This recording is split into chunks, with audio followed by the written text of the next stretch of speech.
Okay guys, rain, sleet, or snow, I am back with another crypto video.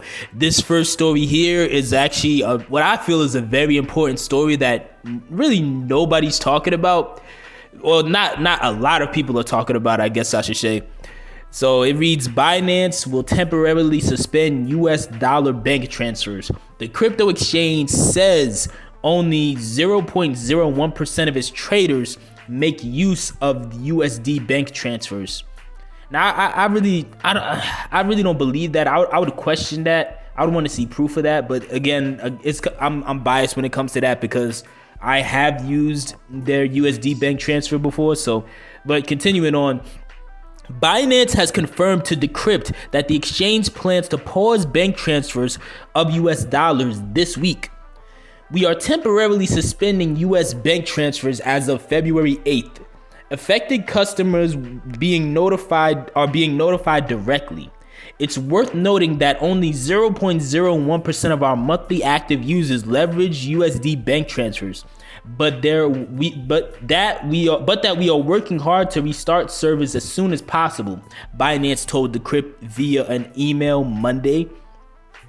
The Binance representative said all other methods of buying and selling crypto on the exchange will remain unaffected, including deposits and withdrawals for euros. Binance users will also be able to continue buying and selling crypto with credit cards, Google Pay, Apple Pay, and on the Binance peer-to-peer marketplace, the spokesperson said. Binance, the world's largest cryptocurrency exchange by volume, serves a global user base but excludes US residents from its platform for regulatory reasons. It instead redirects US users to its American affiliate, Binance US, which is a considerably smaller exchange. While Binance did not confirm the reason for the pause in USD bank transfers, the suspension is likely due to issues with its bank partner, Signature Bank, which said last month that it would stop processing crypto SWIFT transactions under $100,000. After the announcement, Binance updated its list of countries in which SWIFT transfers are not supported. So that's very interesting, and it's even more interesting to think that I guess this doesn't affect Binance US people. Like for me, for example, I was using Binance US the majority of the time, especially for like USD transfers. But I feel like this probably wouldn't stop at Binance, but I guess Binance US is technically its own entity, or not. I guess it's like their equivalent to like franchising out a Binance platform. But something about that seems fishy in the water. Like I don't really trust that. Now, who knows? Maybe it really is tied to just them having issues with the bank they're affiliated with no longer accepting SWIFT payments under $100,000. It's still surprising to me that there's still so many banks that use the SWIFT system. Obviously, I understand that there's still a whole lot of liquidity that would be tied to SWIFT because it's had a strong hold on cross-border payments for so long. But especially with crypto being what it is and platforms like XRP or XLM, you would think that there would be more. There is a growing number of central banks and platforms that are moving away from SWIFT. But I guess 4+ years ago when I first started looking into crypto, I thought it would be going at a slightly faster pace than what it is. But either way, let me know what your thoughts are related to that. Like, do you think that this is nothing to think too deep into, or do you think there's like a bigger issue underneath the surface that, who knows, maybe Binance is having like maybe they're having liquidity issues? I don't know. Next story here reads, Giannis Antetokounmpo NFT sells for record-breaking $187,000 on SoRare NBA. It can't match the gargantuan sale price of the Buckstar's top physical card sale, but it smashes the previous SoRare NBA record. So Rare NBA, an officially licensed and NFT-driven fantasy basketball game, set a new milestone on Sunday when a one-of-one NFT of Giannis Antetokounmpo sold for $187 worth of Ethereum, by far the highest sale for the relatively young platform. The single edition Antetokounmpo NFT was auctioned off through So Rare NBA's own Ethereum-based platform this weekend and sold for about 113.9 ETH, or just over $187,000 USD. It tripled the USD sale price of the previous peak sale, an Anthony Davis NFT that sold for over $62,000, nearly 49 ETH at the time, in December, per data from CryptoSlam. It's also the largest known sale of any Giannis Antetokounmpo NFT. On NBA Top Shot, Dapper Labs video collectibles platform on the Flow blockchain, the largest on-chain sale for the NBA championship winning Bucks star is $95,000 in a transaction from February 2021. It's tied for the 16th largest on-chain Top Shot sale to date. But when compared to physical trading cards, even So Rare's NBA's best can't compare to the athlete's top mark. An autographed Giannis Antetokounmpo rookie card with a piece of game-worn jersey embedded into the card sold for over $1.8 million in September of 2020. It briefly held the record for the most expensive basketball trading card sale. The So Rare NBA sale is significant for a platform that only launched in October, plus comes from following several months of declining sales and prices for the wider NFT market. NBA Top Shot, for example, hasn't seen an NFT sale that high in almost 2 years.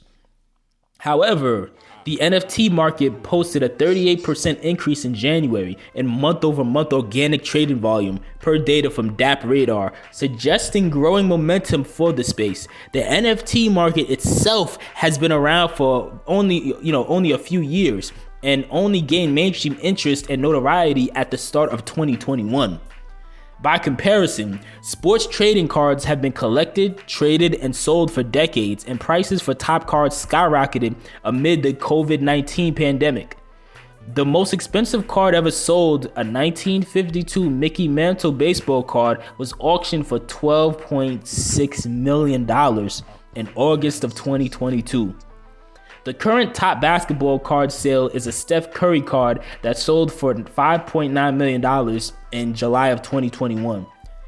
Sports collectibles have been a prominent use case for NFTs, which are blockchain tokens that represent ownership in a unique item. They are used for things like digital trading cards, artwork, profile pictures, video game items, and the NFT market has tallied approximately $25 billion worth of organic NFT sales over each of the last 2 years. I also just want to add real quick that you can make pretty much anything in NFT. And I've said this in other videos before, we're gonna see a future where there'll be an NFT equivalent for your driver's license and the deed to your house and the title to your car. And any major contract that you may sign, that's absolutely coming, whether people understand that or not. I just showed people the other day, there was an article where there's a DMV out in California where they're making NFT equivalents to people's car titles. So people really got to see that there's a much bigger potential for NFTs other than just trading cars and artwork and pictures of monkeys and stuff. So but continuing on, NBA Top Shot helped introduce NFTs into the mainstream in 2021 and has generated more than $1 billion to date in secondary market sales. However, the bulk of those sales took place in the early months of 2021. Top Shot's highest single NFT sale took place in April of 2021, when a LeBron James collectible sold for nearly $388,000 in an off-chain auction house transaction. So Rare is best known for its NFT-based fantasy soccer game, but has since added Major League Baseball and NBA spin-offs. Across all three platforms, So Rare has yielded over $545 million worth of trading volume to date, per data from CryptoSlam. The top sale on SoRare's primary soccer platform was an NFT card for the player Erling Haaland, which sold for 265.1 ETH, which is the equivalent of almost $679,000 USD in January of 2022. So yeah, this is definitely interesting. Like, let me know if you guys are into NFTs as a whole, or more specifically, have you guys ever considered collecting NFT trading cards? It's something that I've thought about. I still haven't done it, obviously, but I think there's potential there, obviously. Just like, because again, to me, this is just another side piece to the overall metaverse that we're heading into, whether people like it or not. So I don't think there's any, even if people think it's kind of silly, I don't think there's anything wrong with at least contemplating getting some digital real estate over in the metaverse, or getting some NFT trading cards. Like, it's something that I think people really should consider, and not just brush it off, But the last story I'm going to get into here, it reads, will there be crypto ads in the Super Bowl this year? Crypto firms gobbled up airtime in 2022, but they will be significantly less visible this time around. While commercials from crypto companies were a common sight during the NFL's final game last year, Super Bowl, I think that's Super Bowl, I think it's Super Bowl 52 or 62, my bad. I forgot which Super Bowl it is. Oh, 657, my bad, sorry. Super Bowl 57 is shaping up to be an advertising desert for the digital asset industry. When the Los Angeles Rams took the Cincinnati Bengals to the Super Bowl 56, the year's biggest sports broadcast featured, it's technically not really the biggest sports broadcast, because, soccer's still more popular outside. Okay, never mind, forget it. Either way, the year's biggest sports broadcast featured numerous advertisements from some of crypto's exchanges, including the now bankrupt FTX, as well as companies like Coinbase and Crypto.com. eToro also advertised itself as a premier venue for trading stocks and crypto. I'm not an eToro fan, but still, its ad depicting a trader launching skyward after they signed up for the service.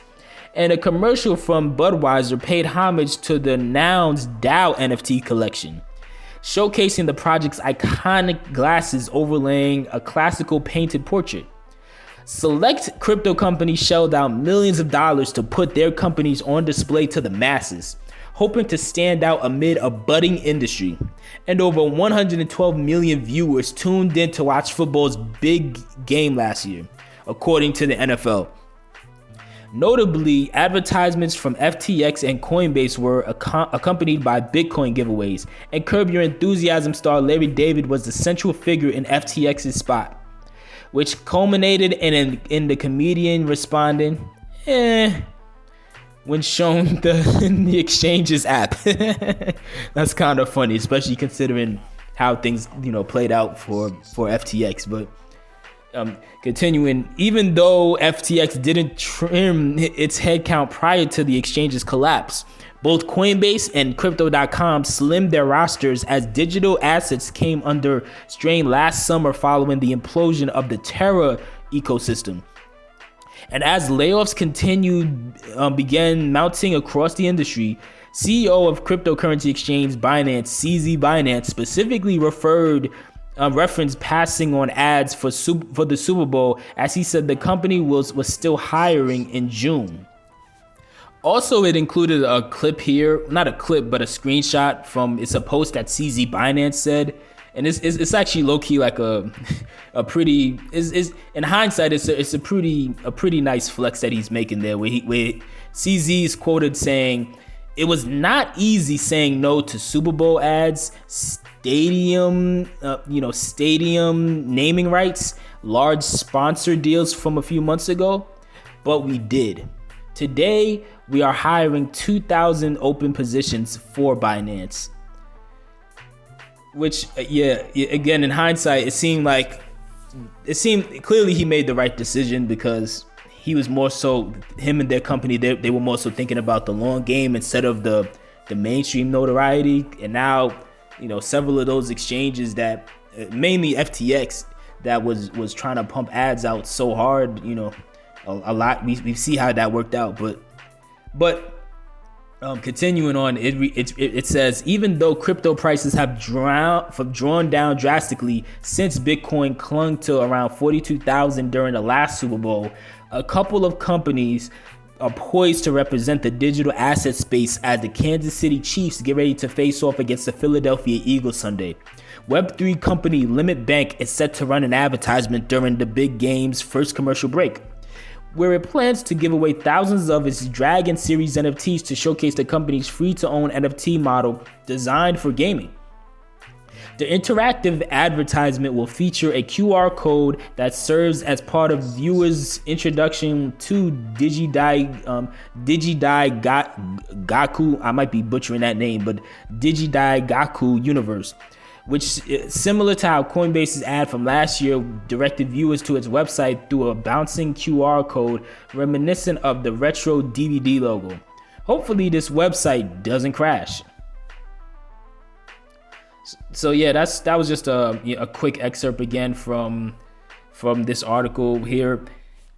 I don't think it's a bad thing that crypto isn't going to be highly represented in this upcoming Super Bowl commercial, this list of commercials that are going to be coming out. I think a lot of people are going to view it that way, because I've been saying that when it comes to the trajectory of crypto, at least in my opinion, I'm viewing it as something similar to what happened during the .com bubble, where leading up to the bubble bursting, there was a bunch of hype and anything with .com. Obviously, it was, going to the moon. And then obviously it burst, and a lot of people who they felt like it, the internet was just a trend back then. They felt validated. They felt like they were vindicated and they were right all along. But in the long run, they were clearly very wrong. I think that's kind of a similar thing, a similar trajectory to what's happening in crypto, where obviously you see like the big boom and bust that keeps happening, and you have a lot of people that when these busts happen, or when crypto takes a major step back in advertisements in this year's Super Bowl, they may feel as though that they're already right and that it's not going anywhere. But again, in the long term, I simply just don't think that's the case. But let me know what your thoughts are on all this in the comment section below. Do you think Binance going, not allowing USD transfers is gonna, really badly affect the platform? And also, do you think that the crypto not being highly represented in this year's Super Bowl after going so hard last year will negatively affect the industry or people's perception of it?